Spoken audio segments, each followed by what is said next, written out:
right?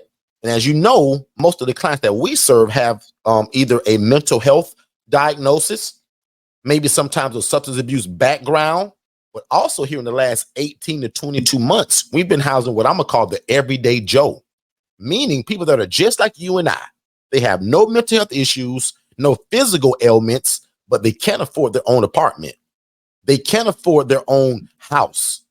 They can't afford their own living arrangement. So they lean on people like us. They lean on the ILF model. We often get asked, can you do it in a mobile home? I always show this picture for two reasons. One, because I'm going to tell you this. Ignore the trash in the front. That was trash day. Ignore the for sale sign, because the same person that asked me, could we do this in a mobile home? They bought this. So right now, the advice that I tell you, only if the mobile home is on its own land. I will not try to do this in a community unless they allow you to rent that mobile home out. Most communities with the mobile homes, they want you to live in it. They don't want you to be a landlord or rent it out. So I tell people mobile homes are absolutely okay, but we want mobile homes that are on their own land. So again, remember I talked about a 3-bed, 2-bath, a 2-bed, 1-bath, a 4-bed, 2-bath. This is a huge one. Now we're talking 7-bed, 4.5-bath.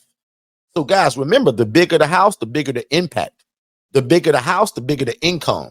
The bigger the house, the more people you're able to help. Again, the bigger the house, the bigger the impact in your community. So again, I tell people that most of y'all can quit y'all job with one of these. And I'm going to say that again really slowly.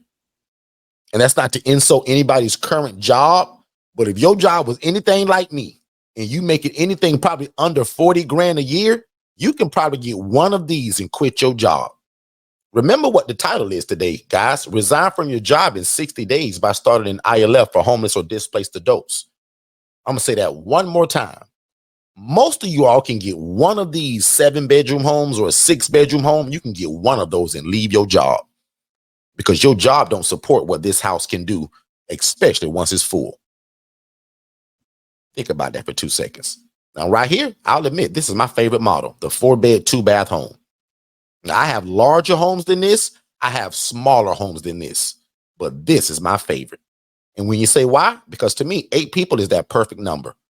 When we're doing 2 people per room, 8 people is the perfect number. Or sometimes I don't do 8 people. So when this 4-bed, 2-bath home, let's just say 2 of those rooms, we do the 2 people per room. That's 4 people. The other 2 rooms, we call those private rooms. They cost a little bit more and there's only 1 person in there. So now instead of having 8 people, now I may only have 6. But remember, the other 2 rooms now, we're going to call those private rooms. Whereas this room right here, this is what our shared room looks like. This is what probably 85 to 90% of people will fit when they call our phones. Because most people, even though they want that private room, sometimes they can't afford it. But most people that want that shared environment, that can't afford their own house, their own apartment, or their own private room, or little what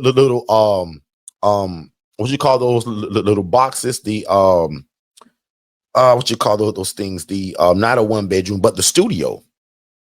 When you can't afford that, the next best thing for you guys, or for the people that you will serve, is what we call this shared living environment.